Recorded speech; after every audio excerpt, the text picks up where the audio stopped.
자, 먼저 청동기 식. 먹는 건 제일 중요해요. 뭐 먹는 거 신석기 시대부터 출발했기 때문에 변홍사 시작되었기 때문에 차이점은 없습니다. 없는데요. 청동기 시대에 좀 더 발전된 농업 기술이 하나 등장을 해요. 자, 그게 무엇이냐? 네, 바로 벼농사의 시작입니다. 벼농사의 시작. 제가 신석기 시대는 여러분들 주로 밭농사 위주로 그랬잖아요. 근데 이제 청동기 시대는 드디어 벼농사. 벼농사. 그러니까 우리가 지금 아침에 밥을 먹는다고 했을 때 그 밥의 출발. 네, 그 출발이 바로 이 청동기 시대부터 출발하고 있다라는 거죠. 그러니까 밭농사보다는 벼농사가 좀 더 높은 선진적 기술이 들어가야만 얻을 수 있는 결과물 아닙니까? 그죠? 예, 물도 대야죠. 물도 빼야죠. 김도 매줘야죠. 밭농사는 사실 이렇게 씨 뿌리면 알아서 자랄 수 있잖아요. 그죠? 그러니까 어렵지 않단 말이에요. 신석기인들이 이 밭농사를 지었던 이유도 그냥 먹다 흘린 거 보니까 이렇게 갑자기 자라나가지고 이게 뭐지? 라고 해서 이 농사를 시작할 수 있단 말이죠. 근데 이 벼농사는 그렇지 않다는 얘기. 이건 기술이 들어가야 되는 거예요. 기술이. 예, 당연히 그러니까 좀 시대가 뒤쪽으로 오겠죠. 청동기 시대부터 이 벼농사가 시작됐다라는 거 기억하시면 되고요. 뭐 더 쭉 나가서 철기 시대까지 계속해서 이제 이 모습은 연결이 될 겁니다. 맞죠? 자, 이제 옷 입는 거 뭐 다르지 않습니다. 신석기 시대 원시적 수공업 좀 더 발달한 그런 모습들이 계속해서 나올 수 있겠지요. 자, 그래서 는 그냥 넘어가겠습니다. 같으니까 주를 한번 볼게요. 주. 주구 환경은요, 이 당시에 또 마찬가지로 움집이었어요. 이름은 같은 움집입니다. 이름은 같은 움집인데, 이 움집이 어디에 배치하고 있느냐, 그 내용을 한번 좀 볼게요. 자, 요렇게 움집이요. 여기가 지금 강가라면, 여기 이제 강, 이렇게 흐른다면, 자, 갑니다. 이렇게 가서 이렇게. 예. 이게 산이에요. 예, 산이고 집이 어디 있냐면 집은 요 정도. 여기 이제 집이 이제 위치하는 거죠. 자, 앞에는 지금 물이 흐르고 뒤에는 산이 있어요. 이런 걸 우리는 뭐라고 하냐면 이런 것들을 우리는 배산 임수지형이다 라고 이야기를 하는 겁니다. 배산임수지형이다. 근데 여러분들 오해는 하지 마세요. 배산임수, 오호, 그러면 풍수지리, 청동기 시대부터 풍수지리가 있었나? 이렇게 오해를 하실 수 있는데 이건 풍수지리는 아니고요. 예, 풍수지리는 아닙니다, 여러분들. 이 우리나라에 풍수지리가 들어오는 시점은 신라 하대. 예, 신라 하대나 돼야 이 풍수지리가 들어와요. 이 당시에는 그냥 삶 속에서 이게 살기 좋은 거구나. 학문이라고 하는 게 여러분 뭐예요? 풍수지리라고 하는 학문도 어떤 삶의 경험을 통해서 그런 학문이 만들어지는 거잖아요. 그죠? 이 당시에는 어떤 삶의 경험 속에서 여기가 좋구나. 이렇게 나온 거죠. 자, 그래서 요렇게 집이 위치가 되는데 요 집의 어떤 모습을 이렇게 보면요. 집의 모습을 보면요. 위에서 보면요. 이런 모습이에요. 위에서 보면은 장방향의 모습들. 이렇게 있고요. 화덕자리는 한쪽에 치우쳐져 있는 모습들을 보이고 있습니다. 한쪽에. 그 다음에 이걸 옆에서 보면요. 옆에서 보면은 이렇게. 네. 네. 이렇게 해서 한쪽으로 치우쳐져 있는 모습들. 이렇게 보이고 있어요. 자, 신석기 시대 집터와 확연히 다르구나. 라는 것을 지금 여러분들 확인을 하고 계신 거예요. 그죠? 다르죠? 신석기 시대는 거의 원형의 모습이었고 반지하의 모습이었는데 이제는 지상가옥화하는 그러한 모습들이 나타나고 있더라라는 얘기죠. 그만큼 또 이제 기술이 발전된 거예요. 기술이 발전된 거예요. 그죠? 지상가옥화. 자, 요런 어떤 움직임, 그러니까 많이 이제 발전하고 있는 거예요. 지금 올라와 있는 그런 모습들을 지금 여러분들은 확인하셨습니다. 이런 것들이 철기 시대 가면요 좀 더 발전을 해요. 그래서 평지 같은 경우에는요. 평지 같은 경우에는 초가집. 네, 초가집들이 이제 등장을 합니다. 철기 시대 오면요. 왜냐면 이 벼농사를 짓기 시작을 하니까 당연히 거기 나오는 볏집들 이런 거 있잖아요. 이런 것들 갖고 이 초가집에 지붕을 올린다거나 할 수 있겠죠. 그런 모습들 나타나고 있습니다. 그 다음에 산 있죠. 그 산간 지역. 이 산간 지역 같은 경우에는 귀틀집이라는 게 있어요. 귀틀집. 통나무 있잖아요. 나무 같은 것들을 갖고 이렇게 서로 엇갈려가면서 이렇게 쌓아 올리는 그런 귀틀집도 있더라라는 거. 좀 그 지역 환경에 맞게 다양한 그런 주거 형태들이 등장하고 있다라는 것을 기억하시면 되겠습니다. 됐죠? 자, 이제 도구를 한번 살펴보도록 하겠습니다. 도구. 자, 도구에는요, 먼저 정말 여러분들 꼭 기억하실 도구가 있어요. 그게 뭐냐면 바로 반달 돌칼입니다. 반달 돌칼. 자, 여러분들 여기서 방점을 찍어야 될 게 뭐냐면 돌이에요. 무슨 말이냐면 일단 이 반달 돌칼의 모습 여러분 교재 보시면 알겠지만 말 그대로 칼인데 돌로 만든 반달 형태의 그 칼을 얘기하는 거죠. 왜 이 반달 돌칼이 필요했을까요? 표 베는데 필요할 거 아니에요. 그죠? 그런데 문제는 뭐냐면 돌로 만들었다는 거예요. 청동기 시대 도구. 그러면 당연히 농기구도 청동으로 만든 거 아닌가? 이렇게 생각할 텐데 청동 농기구는 여러분들 없다라고 보시면 돼요. 청동 농기구는 없다. 여전히 청동기 시대는 석재 농기구다. 석재 농기구다. 네, 돌로 만든 농기구다. 라는 거, 요거 꼭 여러분들이 기억을 해 놓으셔야 돼요. 신석기 시대에 이어서 청동기 시대에도 돌로 만든 농기구다라는 것을 꼭 여러분들이 기억을 해 놓으셔야 되는 거예요. 청동으로 만든 농기구는 이상해요. 네, 아주 안 어울려요. 마치 지금 그 농사를 지으시는 분들의 호미에 다이아몬드를 박아놓은 듯한 다이아몬드로 만든 호미를 여러분 보셨나요? 이상하잖아요, 그죠? 그 당시 청동은 아주 귀한 지배층들의 어떤 장식용, 또는 제사를 지낼 때 필요한 의례용 이런 것들로 사용된 것이지 농기구로 쓰기에는 조금 부적합했습니다.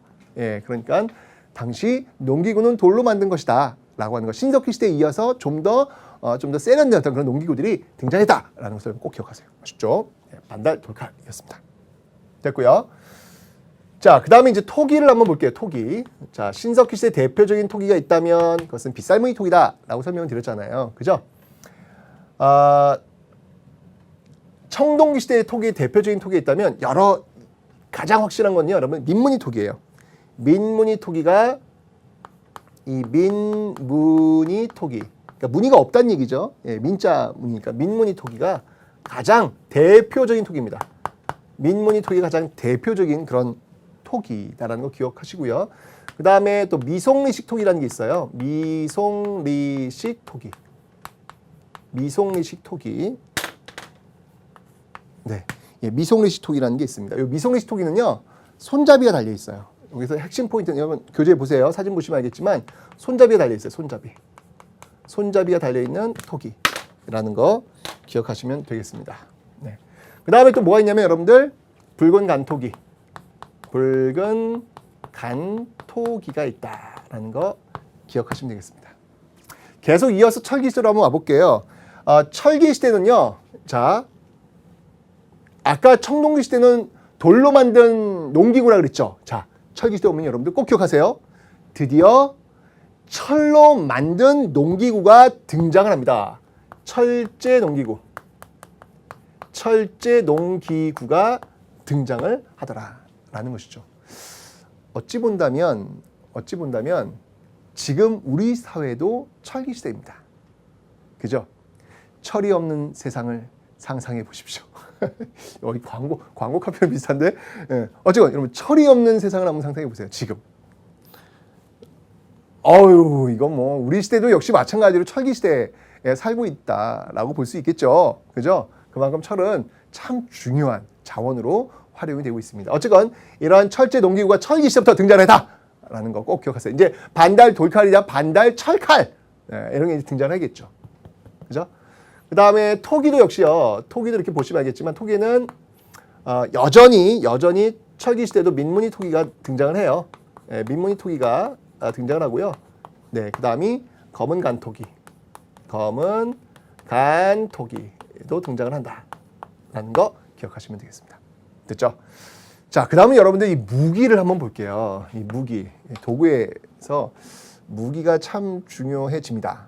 네, 왜냐하면 청동기 시대부터는 전쟁을 굉장히 많이 하거든요. 왜일까요? 이 벼농사의 시작이라고 하는 것은 여러분들 이 생산력의 발전을 가져와요. 생산력의 발전을 가져오고 이 생산력의 발전은 잉여, 남는 것들을 발생시킨다는 얘기죠. 더 많이 생산했기 때문에 남는 게 있는 거예요. 남는 게 있으면 그 전에 구석기 신석기는 배고픈 평등사회라고 그랬잖아요. 그죠? 와우! 이제 기회가 온 거야.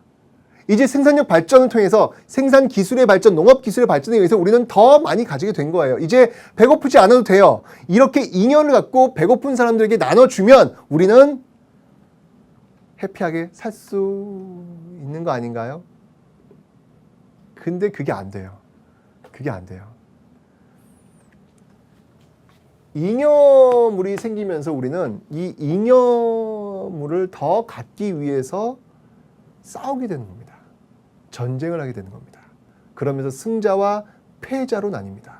승자가 패자를 잉여 생산물을 더 생산하는 데 동원합니다. 그러면서 지배와 피지배의 계급도 나뉘게 되는 것이죠. 참 이런 게 참 아이러니가 아닌가라는 생각이 들어요. 그죠?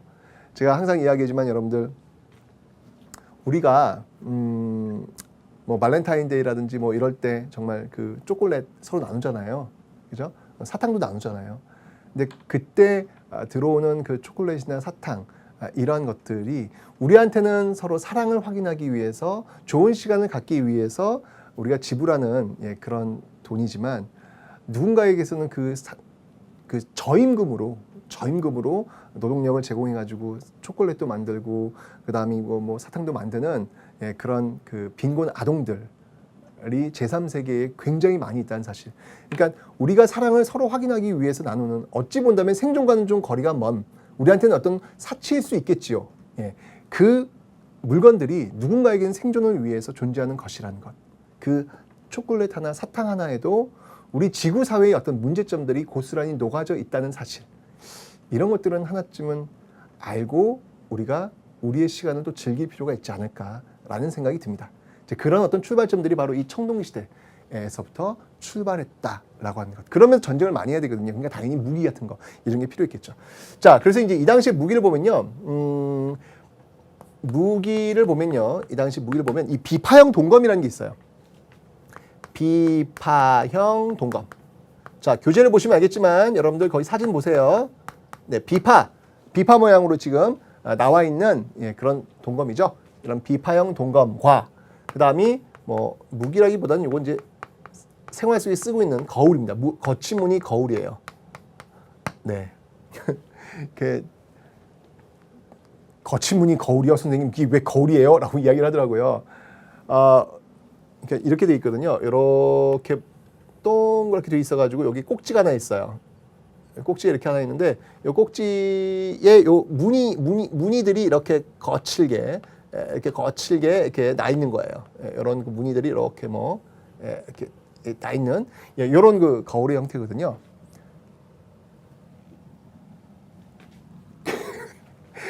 아니 그 책 속에다가 얼굴에 딱 들이대요. 이렇게 들이대면서 아니 여기 어떻게 얼굴이 비쳐요? 거울인데 어떻게 여기 제 얼굴이 나와요? 라고 하는데 아이 참, 당연히 안 나오죠. 여기는 바깥쪽이에요. 바깥쪽에다 얼굴 들이미시고 박물관에 가도 그런 사람이 있어요. 박물관에 가셔도 딱 거친무늬 거울. 이게 수업시에 배운 그 거친무늬 거울이구나. 그 얼굴을 비춰보는 거예요. 이때 얼굴이 왜 안 나와? 거울인데. 아이 참. 요거는요, 손잡이 꼭지예요, 꼭지. 요 꼭지를 이렇게 뒤집으셔야죠. 그 반대편 이렇게 뒤집으면 깨끗한 면이 나오거든요. 그 깨끗한 면에 이렇게 비치시면 얼굴이 나오는 거예요. 안 나올 것 같은데요? 지금은 녹이스럽기 때문에 그럴 수 있겠죠. 여러분들 청동 녹그릇 같은 거 한번 떠올려 보세요. 깨끗이 닦으면요, 얼굴 보입니다. 네. 그런 역할을 했던 게 바로 이 거친 무늬 거울. 아직까지는 요 무늬를 만드는데 약간 좀 거친, 조악한 그런 모습들이 등장하고 있다라는 거 기억하시면 되겠습니다. 철기 시대로 오면요, 철기 시대는요, 이제 중요한 동검이 하나 등장하죠. 바로 세형 동검이 등장합니다. 세형 동검이 등장합니다. 자, 아까 제가 이 앞부분에서 철기 시대에도 동으로 만든 그런 유물들이 나오는 이유를 설명했어요. 바로 여기서 지금 그 이유가 지금 나타나고 있습니다. 이 세형동검은요, 세형동검의 역사적 의의라고 할까요? 이거는요, 한반도 내 독자적 청동기 문화, 독자적 청동기 문화를 보여주고 있는 상징적인, 그런 상징적인 유물이 바로 이 세형 동검입니다. 꼭 기억을 해 놓으셔야 되겠습니다. 세형 동검. 교재 보시면 알겠지만 여러분들 가늘세자, 가느다란 그런 뾰족한 모습들을 가지고 있습니다. 세형 동검이 있고요. 자, 그 다음에 이제 이때쯤 되면요, 기술이 조금 더 발전합니다. 그래서 잔무늬 거울, 무늬가 아주 고운 거예요. 잔무늬 거울이 또 등장하고 있다라고 하는 것도 하나 기억하시면 되겠습니다. 됐죠?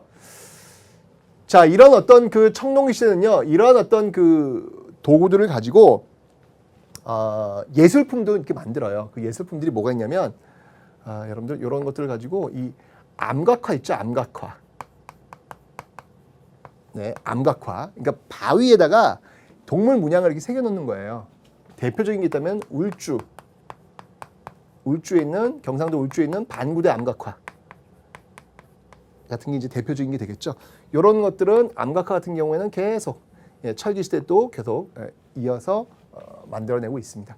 자, 그리고 이제 철기 시대로 오면요, 여러분들 꼭 기억하실 게 뭐냐면, 이 당시에 그 발견되는 유물 중에서 굉장히 의미 있는 유의미한 어떤 그런 유물들이 등장을 해요. 자, 그게 뭐냐면요, 바로 중국 화폐의 발견입니다. 중국 화폐의 발견. 자, 어떤 것들이 있냐면, 자, 이런 것들이 있어요. 명도전. 이거는 중국 춘추 시대의 화폐거든요. 전국시대, 춘추 전국시대의 화폐거든요. 전국시대의 화폐. 그 다음에 반량전. 그 다음에 오수전. 반량전도 있고요. 오수전도 있고요. 이건 한나라의 어떤 화폐고요. 그 다음에 붓도 발견돼요. 붓. 자, 이런 걸 통해서 우리가 알 수 있는 건 뭘까요? 우리가 알 수 있는 것. 중국과 교류했구나. 네, 중국과 교류했구나라는 것을 이러한 유물을 통해서 우리가 확인할 수 있는 것이죠. 사실은 여러분들 이 청동기 시대까지는요, 청동기 시대까지 어떤 그 문화의 어떤 그 흐름이라고 할까요? 이런 것들은 이 만주, 시베리아 만주, 그리고 한반도로 이어지는 어떤 그 안에서의 어떤 문화적인 어떤 모습들이 동질성을 많이 띠고 있다면, 철기 시대에 오면서 이제 본격적으로 중국과의 어떤 교류, 중국과의 어떤 소통, 이런 것들이 이루어지는 모습들을 보이고 있습니다. 그런 것들을 여러분들 알 수 있는 근거가 뭐 명도전이라든지 뭐 반량전이라든지 오수전과 같은 그런 이제 중국 화폐들이 있다는 것을 여러분들이 좀 꼭, 아주 시험에 잘 나오니까 붓도 마찬가지고요, 꼭 좀 여러분들이 기억해 놓으시면 되겠습니다. 됐죠? 자, 이게 이제 청동기, 철기 시대의 어떤 그런 도구들과 관련된 그런 내용들이었어요.